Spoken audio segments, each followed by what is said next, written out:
Grabe tong sapatos na to, parang Sun Plush at Weight Plush na pinaghalo. And this is the Peak Warrior 1.0, one of newest Peak's basketball shoes. Tara, reviewin natin and let's see kung worth it pa siya for your next game. Unahin natin ang traction.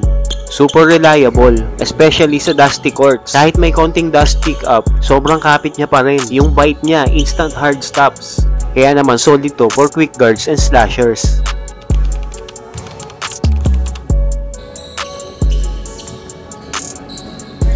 Next is cushion. Peak Tai Chi midsole yung ginamit.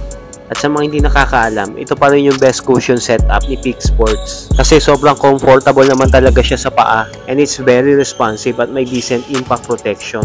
Low to the ground feels pero ramdam mo pa rin yung pagka-bouncy ng sapatos. Sa support and fit naman, Peak Sports did a good job. Lockdown feels secures lalo na sa ankle area kahit low cut siya.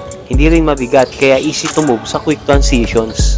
Fitting is true to size and wide foot friendly.